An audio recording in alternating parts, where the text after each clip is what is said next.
Merci encore une fois de nous recevoir chez vous, mesdames, messieurs, dans le cadre de votre émission Anumag. Nous allons parler cette fois-ci en bâtir sur les anciennes ruines avec le prophète Jeffera Mosengo.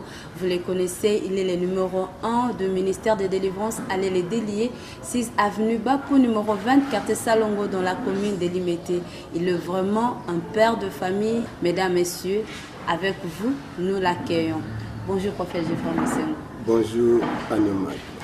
Un prophète Jeffera Mosengo, en bâtir sur les anciennes ruines.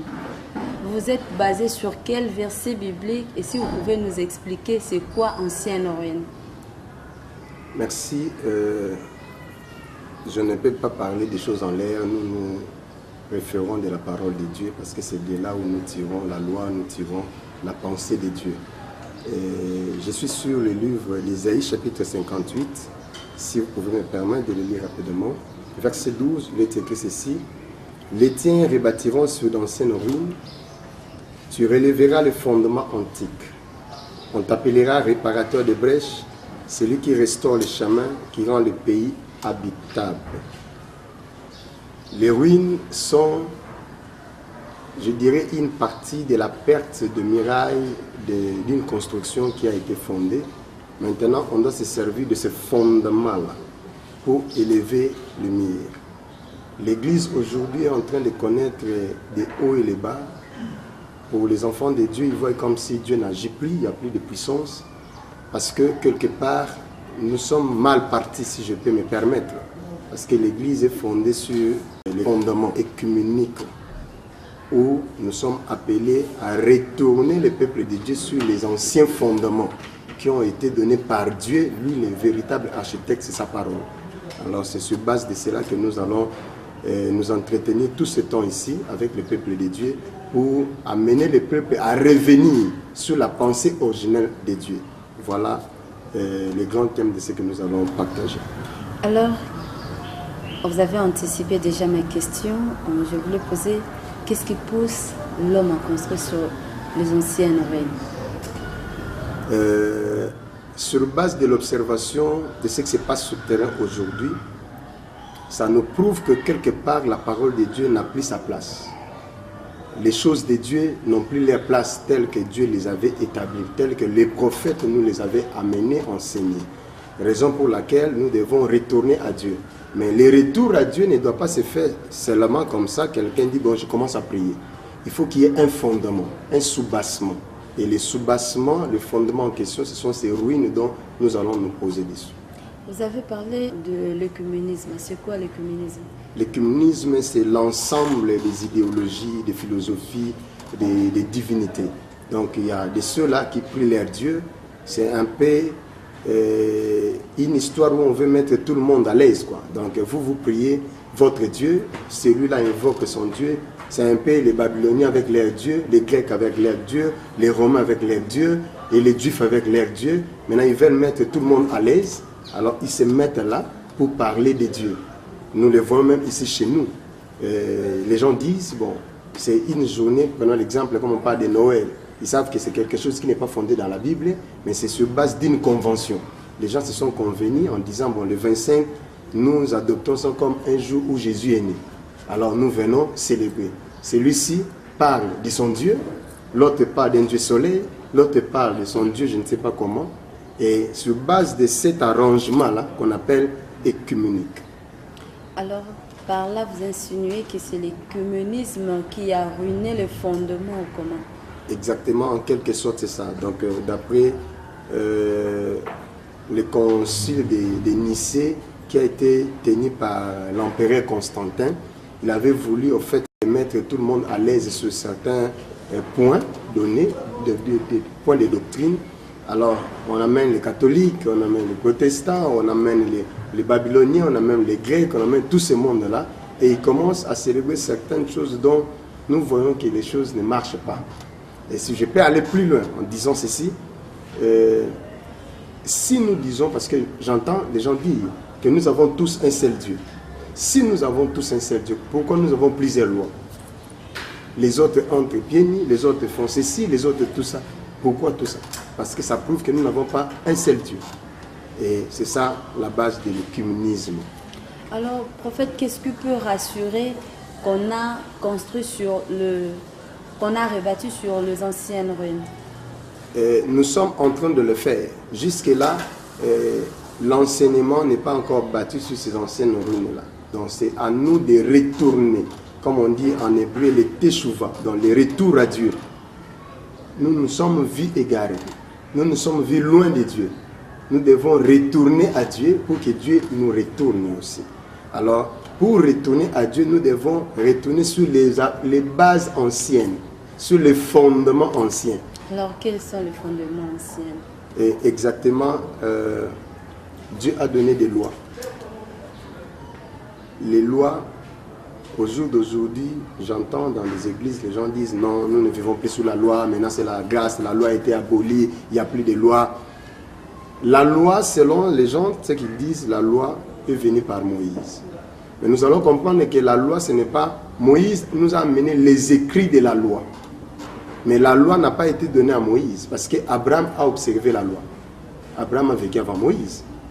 Isaac a observé la loi. Si nous lisons Genèse chapitre 26, versets 1 à 5, Dieu dit à Isaac, je te bénirai, ne quitte pas ce territoire, parce que je l'avais promis à Abraham qui avait obéi à mes lois, à mes ordres, à mes préceptes, à mes statuts.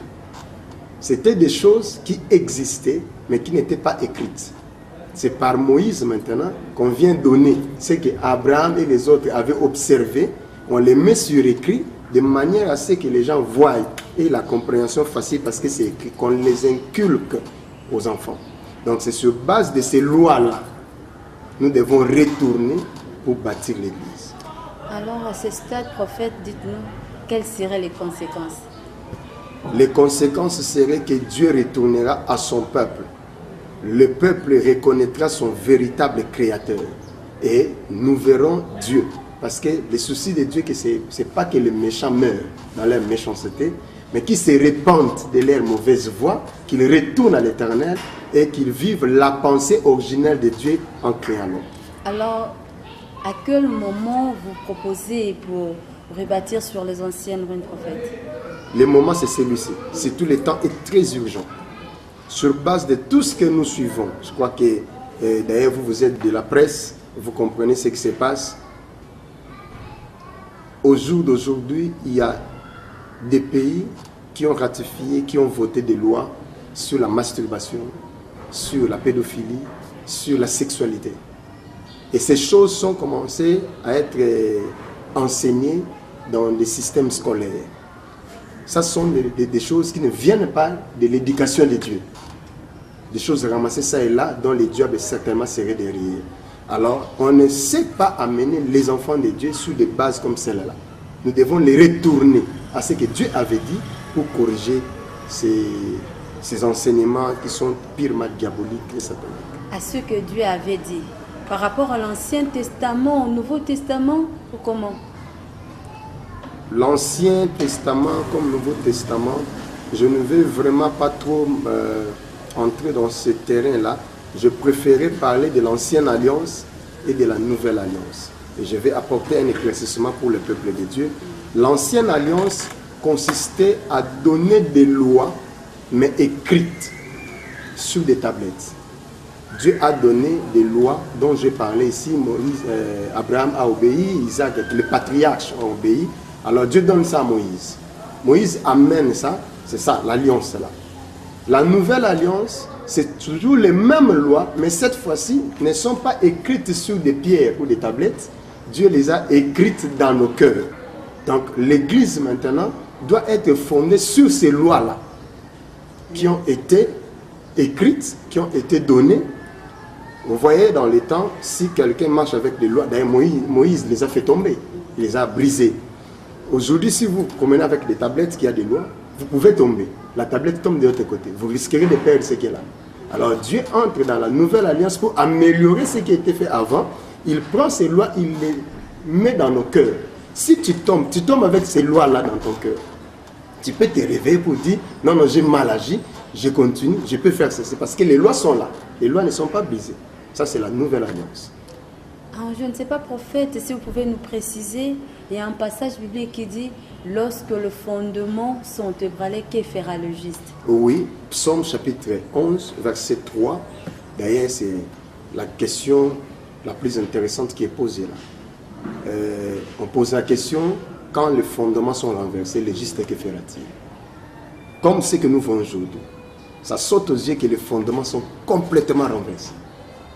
Quand on apprend à un enfant de 4 ans la sexualité, ça prouve à suffisance que les fondements ne sont plus en place. Maintenant, tous les justes, tous ceux qui ont connu le Seigneur, que feront-ils? Doivent-ils garder silence ou ils doivent parler? S'ils doivent parler, ils doivent agir. Par rapport à ça, vous voyez vraiment l'écoulement des fondements. Les murs, quand le fondement n'existe, la fondation d'une maison n'existe pas. Les murs, c'est pratiquement impossible que les murs existent. Donc là, nous sommes appelés, nous étant justes. Ce qui me choque le plus est que sur ces événements, toutes les autorités ecclésiastiques se sont tuées. Je ne sais pas s'ils font allégeance au diable ou ils facilitent les diables d'opérer. Parce que c'était une occasion que les voix devaient s'élever. À l'ère actuelle, il y a une urgence. Si dans une maison où vous ne vous entendez pas entre frères, mais vous voyez un ennemi venir attaquer l'un de vos frères, que ferez-vous? Vous allez le laisser être tué parce que vous ne l'entendez pas, mais à cause du sang, vous allez vous coaliser pour mettre l'ennemi dehors. Nous sentons les diables menacés. À moins que, bon, il y a aussi des pasteurs que le diable a fabriqués, qu'il a envoyés dans l'église, qu'il a envoyés sur le terrain, qui travaillent mais pour les comptes du diable. Mais à l'heure actuelle, la situation est grave. Oui, nous sommes en train de subir les prophéties dernières, le temps de la fin. L'heure est grave, nous devons nous lever.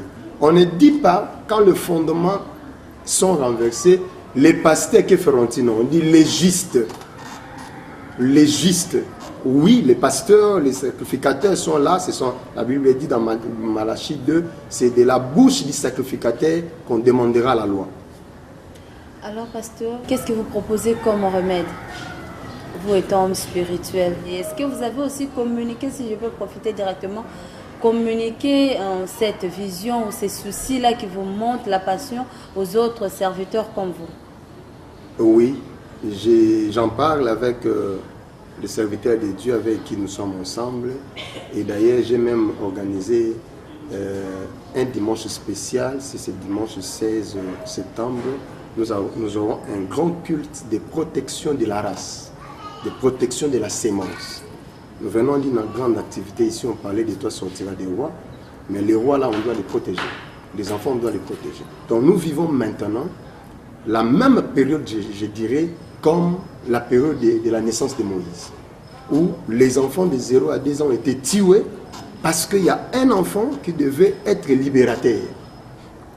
Ce qui s'est passé aussi au temps de Jésus-Christ. De 0 à 2 ans, Hérode a fait tuer beaucoup d'enfants. Ce qui se passe aujourd'hui, ce n'est pas différent de ce qui s'est passé au temps d'Hérode, au temps de Pharaon pour Moïse. En inculquant, en détruisant, en violant nos enfants, de 0 à 4 ans, on leur enseigne la sexualité. Ça, c'est détruire des générations. C'est pratiquement ce qui s'est passé au temps de Moïse, au temps de Jésus-Christ. Alors, nous devons protéger. J'invite les serviteurs de Dieu, les enfants de Dieu, à cette grande activité où nous allons prier. Je me base sur un passage de Job chapitre 1, verset 5. Il est écrit ceci. Job était en train de prier. Après des fêtes, il appelle tous ses enfants. Il les sanctifiait. Il priait. Il faisait même des holocaustes, des sacrifices. Il se disait, je ne sais pas, peut-être là où les enfants marchent, là où les enfants sont à l'école, tout ça, ils peuvent arriver qu'ils tombent. Ils insultent Dieu. Ils commettent des abominations. Ces choses énerveront Dieu et ça poussera à ce que Dieu ne réalise pas ce qu'il a promis à moi. Ou que je voie d'autres choses, mais mes enfants, au jour d'aujourd'hui, nous remarquons que les parents enterrent des enfants.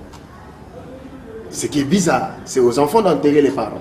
Mais nous voyons que les parents enterrent des enfants par rapport à leur marche, par rapport à ce qu'ils vivent en dehors des parents. Nous sommes appelés à communiquer, à retourner sur des anciennes ruines, sur des anciennes bases, de véritables fondements. Nous devons les communiquer aux enfants pour les épargner de tous ces dégâts. Voilà. Les anciennes bases. Si je reviens à la Bible dit l'Église est assise sur les enseignements des apôtres. Là, vous revenez sur les enseignements des apôtres, ou soit vous prenez le loi de Dieu dans l'ensemble. Exactement, nous prenons la loi ou les lois de Dieu dans tout son ensemble.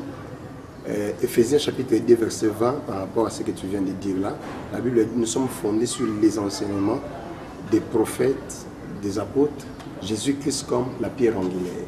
Les prophètes dont il est question là, ce n'est pas prophète Jéphirin Mosséni, ce n'est pas prophète William Mario Branham, ce ne sont pas des prophètes, ce sont des prophètes hébraïques. La Bible dit ceci. D'ailleurs, permettez-moi, par rapport au temps, Actes des apôtres, chapitre 3, verset 19, nous dit quelque chose de très important. 19 à 20, il est écrit ceci. Répentez-vous et convertissez-vous, pour que vos péchés soient effacés, afin que des temps de rafraîchissement viennent de la part du Seigneur, et qu'il envoie celui qui vous a été destiné, Jésus-Christ, que le ciel doit recevoir jusqu'au temps du rétablissement de toutes choses, dont Dieu a parlé anciennement par la bouche de ses saints prophètes. Dont Dieu a parlé anciennement dans la bouche de ses saints prophètes. Nous devons retourner sur ça. Ce que les prophètes avaient enseigné, les prophètes majeurs, les prophètes mineurs, tous ces prophètes-là, ce qui est pour votre information, tous ces prophètes n'étaient pas, tous ces prophètes étaient hébreux. Les gens aujourd'hui parlent, il y a des ceux qui disent, bon nous les juifs là, tout ça, c'est pas notre problème. Paul a dit, mais Paul était hébreu. Paul dit, sont-ils tous des hébreux? Moi je les suis. Moi je suis de la postérité d'Abraham, de la famille de Benjamin. Donc ce sont eux qui nous ont apporté la parole de Dieu. Et il dit, il va plus loin, il dit, si on vous enseigne un autre évangile que celui que nous vous avions enseigné, que cette personne soit en Athènes. Donc nous devons retourner sur les enseignes, les bases, ce que Dieu avait donné à ses prophètes. Au temps de la Pentecôte, le Saint-Esprit descendit. Pierre fait mention de quoi? Il fait mention de ce que le prophète Joël avait dit. Il dit, c'est ici l'accomplissement de ce que les prophètes avaient dit.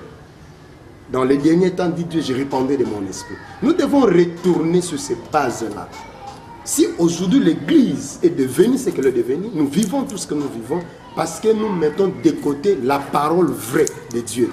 Et nous mélangeons, nous prenons nos coutumes, nos traditions, nos rites, nous les mélangeons dans la parole. C'est ça l'écuménisme, le polythéisme.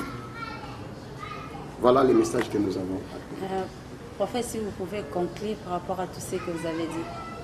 La conclusion est que l'heure est grave. Peuple de Dieu, partout vous me suivez, même ceux qui me suivront sur notre adresse YouTube, l'heure est grave. J'appelle aux hommes de Dieu, aux sacrificateurs, là où vous êtes, de vous lever, de communiquer la pensée de Dieu. Nous risquerons d'avoir des générations à venir, mais déjà sacrifiées. Et ça serait grave. Je vous appelle à cette adresse de ce dimanche ici. Il y a des choses que le Seigneur nous a données, nous allons communiquer. Et des prières fortes pour épargner nos enfants. Nos enfants. Je suis choqué, vous suivez. Macron, le président français, s'est retrouvé dans une salle de classe de l'école maternelle. Et en train de communiquer aux enfants qui sont là, comme quoi je l'ai même publié sur Facebook, en leur disant que les enfants peuvent avoir des parents de même sexe. C'est de l'abomination. Romains 1, 26 nous dit que Dieu les a livrés à leur passion et les a sacrifiés à cause des histoires comme celle-là. Il n'est pas un modèle quand déjà quelqu'un prend la décision d'épouser sa grand-mère. Permettez-moi l'expression, c'est sa grand-mère. C'est pour dire d'abord, c'est une maman qui est entrée dans une phase de ménopause et elle n'aura pas d'enfant. Cela veut dire, tel que Macron est là, n'a pas besoin d'avoir des enfants. Raison pour laquelle il veut maintenant détruire à partir de la jeunesse pour qu'il n'y ait plus des enfants plus tard. Donc vous devez comprendre la pensée de Dieu par rapport à l'ère à l'actuel. Et vous remarquerez peut-être mon ton, ma voix est un peu élevée parce que ça me fait très mal. Je suis très choqué. Que Dieu vous bénisse. Ceux-là qui veulent me contacter, Je suis sur plus 243 89 85 41 041 plus 243 81 811 42 85 ou MDRD TV, donc Midab TV. L'adresse de l'église, nous sommes sur avenue Bakou, numéro 20, quartier Salongo, commune de Limete. Que mon Dieu vous bénisse.